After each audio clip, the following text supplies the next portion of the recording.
Hello, this is Michael from Devo.com with another video tutorial. Today we're going to be talking about color correction inside of After Effects and Photoshop.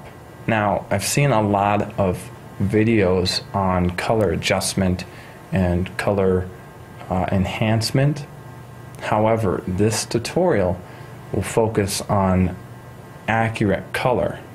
Now, the way we go about that is adjusting the RGB values properly.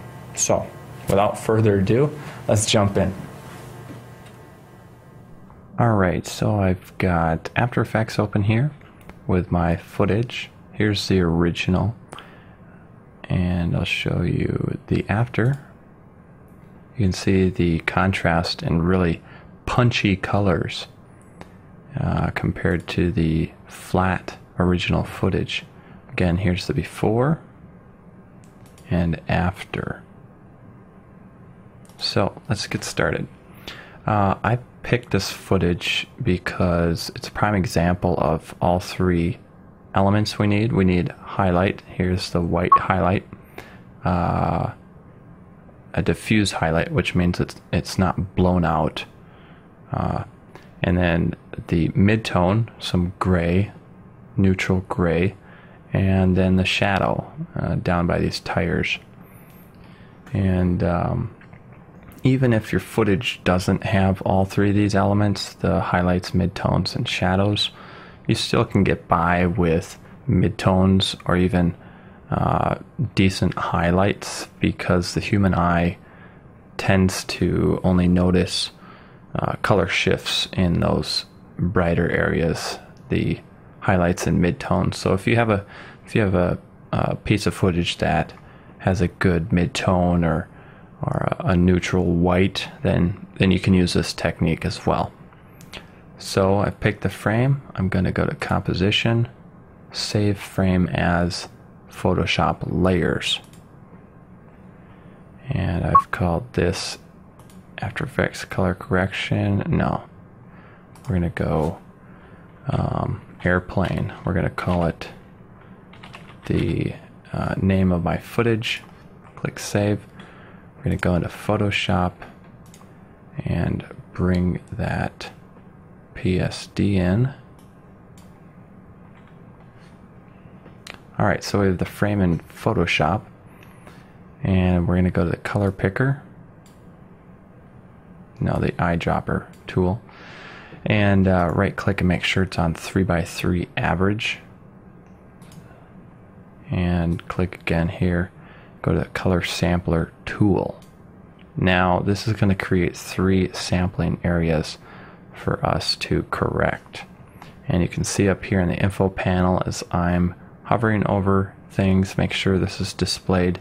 If you don't have it displayed, go up to Window and Info or F8. So you can see here I'm hovering over these areas, and a highlight area, basically we're looking for places that have equal or should be equal values. So as I'm hovering over this here, you can see up here that the red and green are pretty similar, 197, 190, but then the blue is way down to 170. That's okay because we'll be fixing that, and we know that it should be white. So we're going to sample this area by simply clicking on it. You can see that number 1 there, and this little guy here comes up, and that'll be our highlight box. Okay, we're going to look for our midtone. I've chosen this area on the plane. As you can see, I'm hovering over here up in the info panel. The values, again, red and green are pretty close, but the blue is way off. We'll be fixing that. We know it is and should be gray, so we're going to sample that area. We have a 2 right next to it, and that's this guy here. So we got highlights, midtones. Now we need a shadow area, and generally you don't want cast shadows such as this area here under the plane, because it'll probably have color shifts and reflections and the tan color of the concrete. So we're going to choose this area on the tire. If you're looking up in the info panel, we got 30, 32, and 33. So the shadow areas are pretty good. Not as important because the human eye can't discern that much in the shadow areas, but we're going to color correct it anyways. So we have our three sampling areas, 1, 2, and 3, or highlight, midtone, and shadow. So now that we have those in place, we're going to create a new adjustment layer. And you can't see it on the screen here, but it's called curves. And I'll just do it up here. Layer, new adjustment layer, curves. And call it whatever you want. And we're going to go down to each individual channel, since images and videos are generally made up of RGB channels. So here's where the work begins. We're going to hold down Control and click near or exactly on each of these positions. This will create an anchor on the curve for this channel in the highlight area. Okay, well, highlight, midtone, and shadow for the red channel. So for purposes of this tutorial, I'm just going to get near those positions and control click. You can see they're creating anchors up here, and control click. So we have highlight, midtone, and shadow. I'm going to go to the green channel. I'm going to do it again. Control click, and control click. Go to the blue channel. Control click, control click, control click.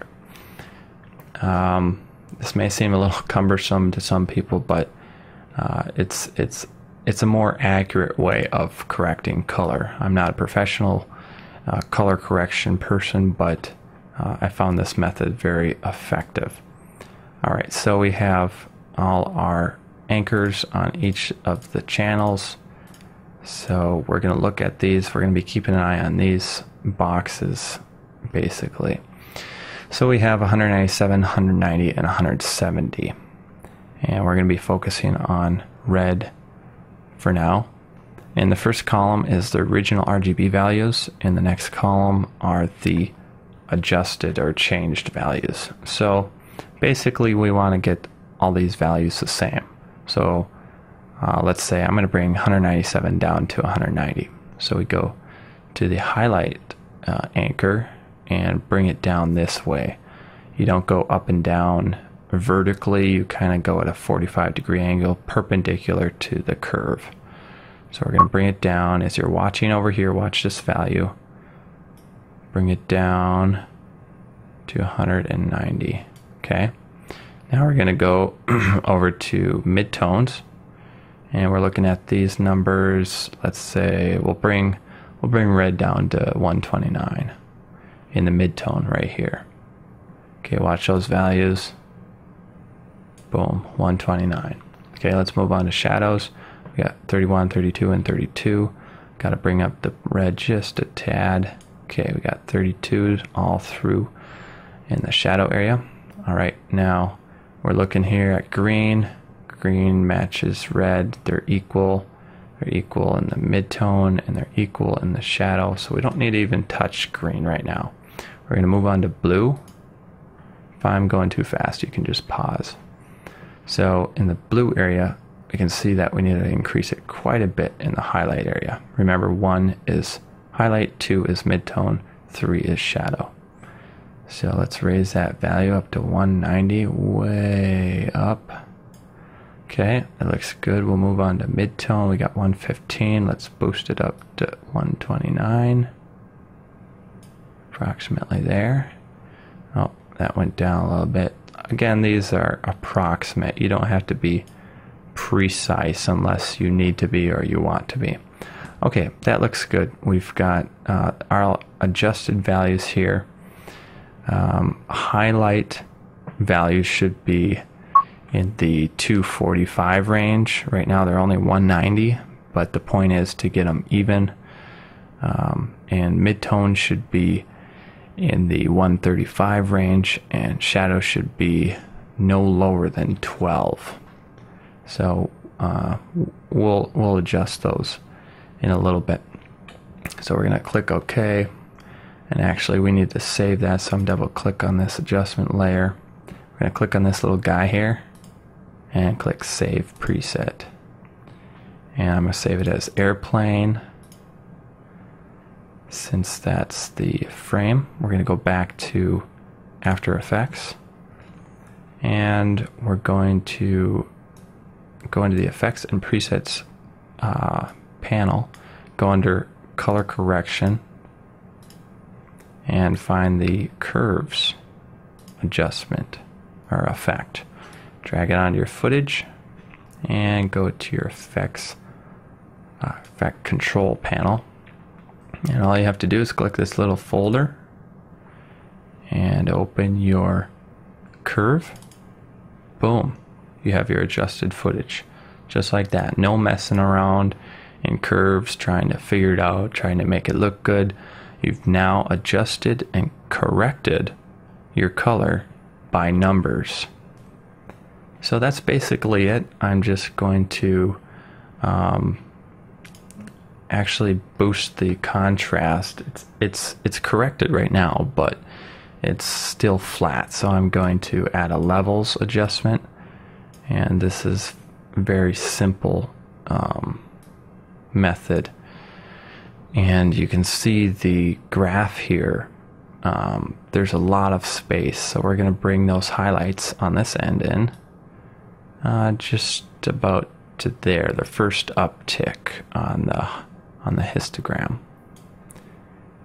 And the shadow area we're going to bring in to about there.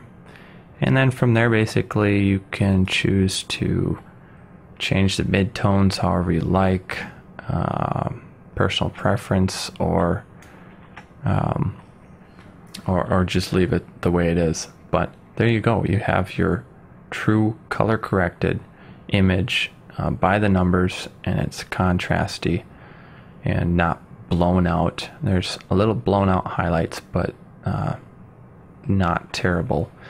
And so I'm just going to move on quick to show you how to do it, to actually bring the composition into After Effects, or excuse me, Premiere. It's getting late. It's very late. Okay, File, Adobe Dynamic Link, Import After Effects Composition. Now, you're not going to have this Adobe Dynamic Link feature if you bought Premiere and After Effects separately. You have to buy it in the production suite or the master collection. So, Adobe Dynamic Link, Import After Effects Composition.